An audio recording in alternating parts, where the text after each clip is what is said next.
Hello, नमस्कार। मैं अभय कुमार आपका स्वागत करता हूं आप अपने फेसबुक पेज के माध्यम से। और आप मेरी फैमिली हो और मेरे YouTube channel biology by Abhay Kumar sir के माध्यम से। आज हम बेटा क्लास 11th का चैप्टर फर्स्ट टॉपिक पढ़ रहे हैं बेटा। हम चैप्टर फर्स्ट है sexual reproduction in flowering plants and structure of pollen grains. ठीक है, पढ़ रहे हैं, पढ़ने का प्रयास कर रहे हैं, अच्छी तरीके से पढ़ेंगे। ये परागकण है। परागकण का यहाँ पे मैंने एक स्ट्रक्चर बना रखा है, या मैं कह सकता हूँ कि एक चित्र बना रखा है, जिसको मैं आपको समझाने का प्रयास करूँगा बेटा। ठीक है, तो ना टाइम वेस्ट ना किए हुए हम स्टार्ट कर रहे हैं बेटा। समझने का प्रयास कीजिएगा कि ये क्या चीज़ है। ठीक है, हम बात कर रहे हैं कि प्रत्येक परागकण या बेटा लघु बीजाणु एक अति सूक्ष्म संरचना। क्या बेटा, यहां हम बात कर रहे हैं परागकण या लघु बीजाणु। ये क्या है? एक अति सूक्ष्म रचना है। क्या बेटा? अति सूक्ष्म रचना है। ठीक है, समझना, रचना है जिसका व्यास हम कह सकते हैं बेटा अति सूक्ष्म है, तो व्यास भी कितना कम होगा? 0.025 मिमी। 25 मिमी से लेकर 0.115 तक मिमी तक होता है। ठीक है, तक होता है। क्या व्यास होता है इसका? इतना। ये समझ में आई। अब हम ये कह सकते हैं कि यह एक कोशिकीय संरचना है या रचना है। क्या बेटा? यह परागकण है, लघु बीजाणु है, तो क्या है बेटा? यह एक कोशिकीय रचना है। ठीक है, आगे बात कर रहे हैं हम, जिसके चारों ओर द्विस्तरीय बीजाणु भित्ति होती है। क्या बेटा? इसके चारों ओर द्विस्तरीय बीजाणु भित्ति होती है। ठीक है, इसके चारों ओर द्विस्तरीय क्या होती है बेटा? बीजाणु भित्ति होती है। बीजाणु भित्ति होती है। आगे हम बात कर रहे हैं, अब ये आपको समझ में आया, इसके चारों ओर क्या होती है? द्विभित्ति होती है, बीजाणु भित्ति होती है। भीतरी स्तर पतला वह कैसा होता है बेटा? पतला व लचीला होता है। जो भीतरी स्तर होता है वो कैसा हो रहा है बेटा? भीतरी स्तर होता है। हम बात करें, एक पतला होता है और एक होता है बेटा लचीला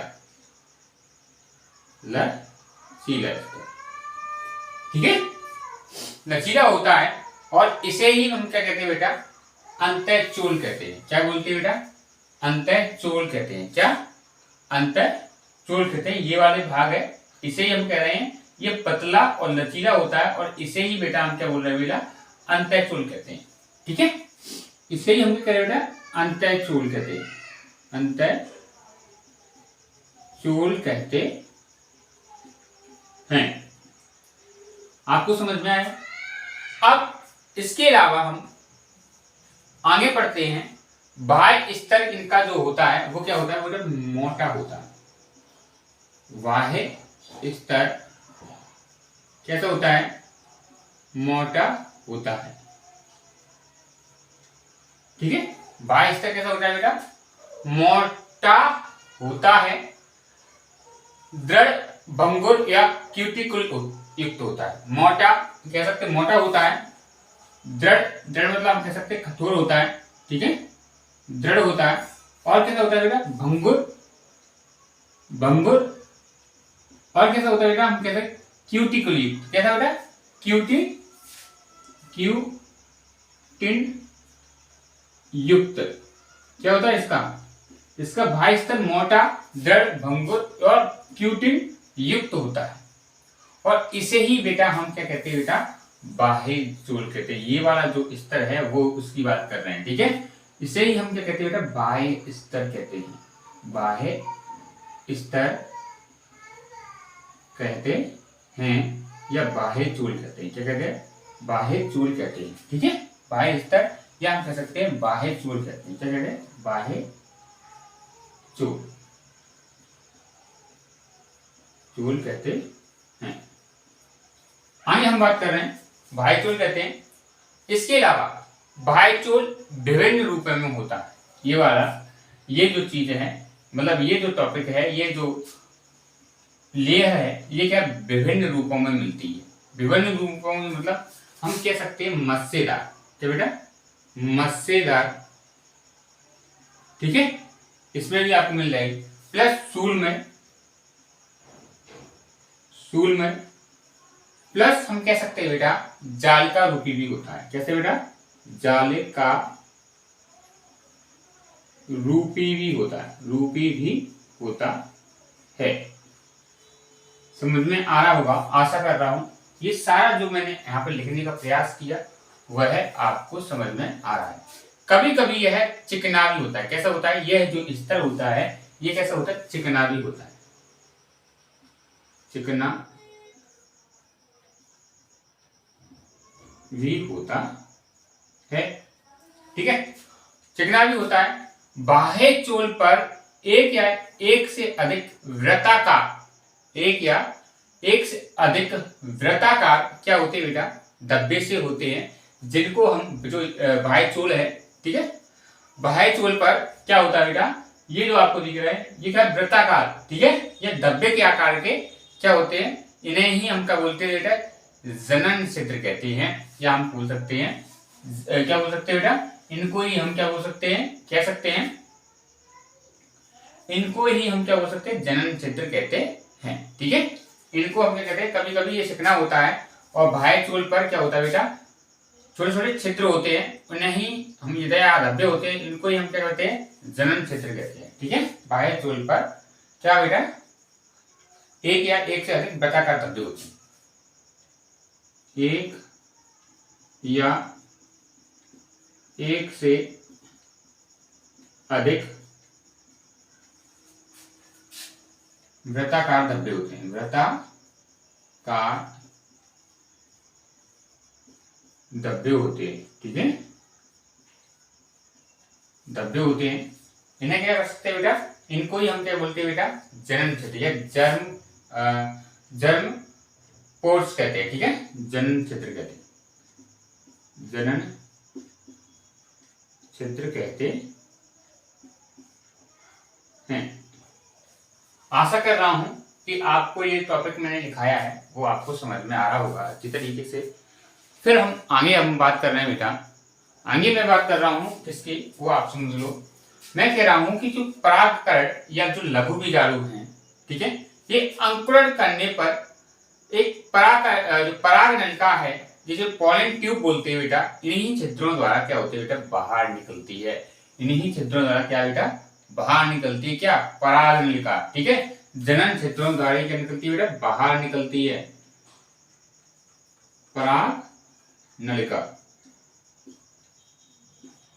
आशा कर रहा हूं ये आपको टॉपिक यहां समझ में आ रहा होगा। आगे इस बात कर रहे हैं, एक बीजपत्री में क्या बेटा, एक बीजपत्री में केवल एक जनन क्षेत्र होता है। इसमें बेटा एक बीजपत्री वाले जो पौधे होते हैं, ठीक है, उनमें क्या होता है, एक, यहां पे बात कर ले रहे हैं, ठीक है, एक बीजपत्री में, एक बीजपत्री में केवल एक जनन क्षेत्र होता है, केवल एक जनन क्षेत्र होता है, जनन क्षेत्र होता है।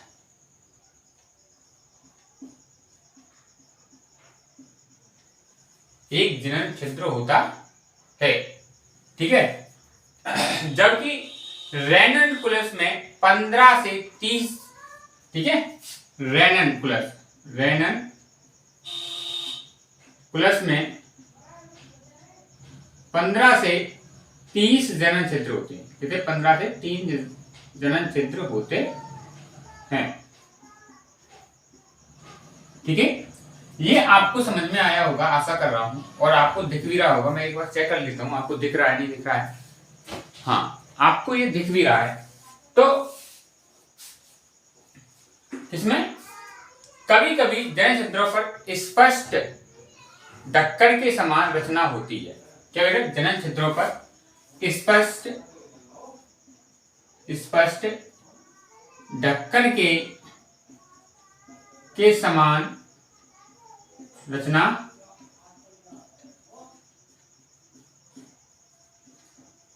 होती है। स्पष्ट के ढक्कन के समान, जो अंकुरण कपाट की भांति बाहर की ओर खुल जाती है। अंकुरण के समय क्या होता है? अंकुरण के समय कपाट की भांति बाहर खुल जाती है। ठीक है, अंकुरण के समय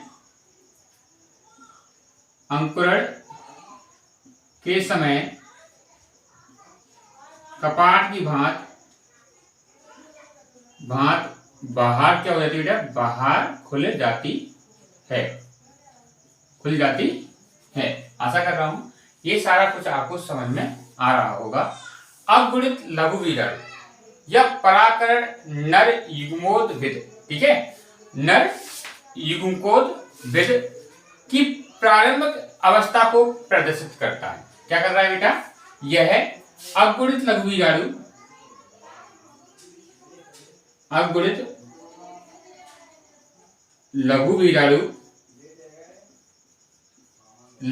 क्या कर रहा है बेटा?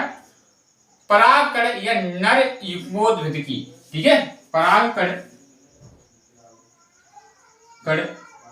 या हम बात कर रहे हैं नर युग्मोद्भिद की प्रारंभिक अवस्था को क्या कर रहा है? प्रारंभिक अवस्था को प्रदर्शित कर रहा है। ठीक है, प्रदर्शित करता है। आशा कर रहा हूं आपको ये टॉपिक समझ में आ रहा होगा। उष्ण जलवायु, क्या बेटा? उष्ण जलवायु किसके बात कर रहे हैं बेटा? थोड़ा टाइम देना। उष्ण जलवायु स्थानों में परागकण का केंद्रक तुरंत ही विभाजित हो जाता है। उष्ण जलवायु होती है, ठीक है, उष्ण जलवायु में क्या होता है बेटा?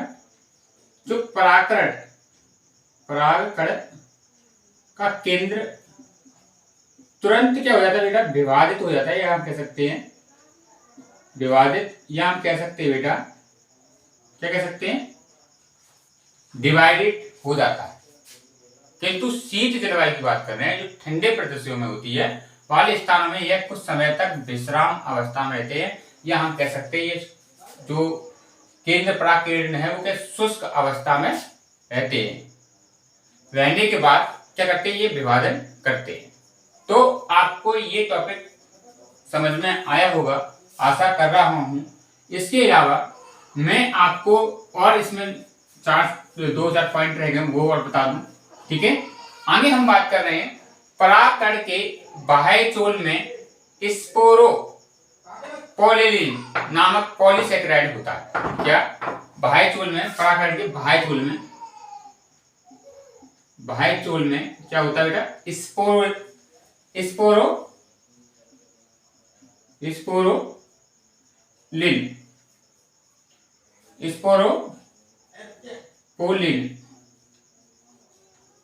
नामक क्या होता है बेटा?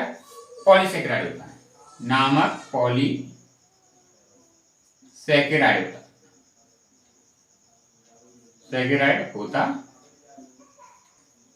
होता है। आशा कर रहा हूं ये आपको समझ में आ रहा होगा। ठीक है, अब देखो यह भौतिक, रासायनिक और जैवीय, क्या बेटा? जैवीय अपघटन के लिए प्रतिरोधी होता है। कहते बेटा? भौतिक, रासायनिक और जैवीय के लिए कैसा होता है बेटा, अपघटन के लिए, अपघटन के लिए प्रतिरोधी होता है, प्रतिरोधी होता है। यहां पे आपको सारी चीजें मैंने अच्छी तरीके से बताए। इसी कारण परागकण जीवाश्म के रूप में परिरक्षित रह सकते हैं। परागकण किसके लिए, परागकण जीवाश्म के रूप में, जीवाश्म के रूप में संरक्षित रह सकते हैं। ठीक है, क्या रह सकते हैं, परिरक्षित, सॉरी परिरक्षित रह सकते हैं, परिरक्षित रह सकते हैं, रह सकते हैं। आशा करता हूं ये टॉपिक आपको समझ में आया होगा। एक एक चीज इस टॉपिक के बारे में समझाई और आपको भी समझ में आया होगा। तो वीडियो कैसा लगा ये जरूर बताएं, और वीडियो देखने के लिए बेटा आपको बहुत बहुत धन्यवाद। Thank you very much.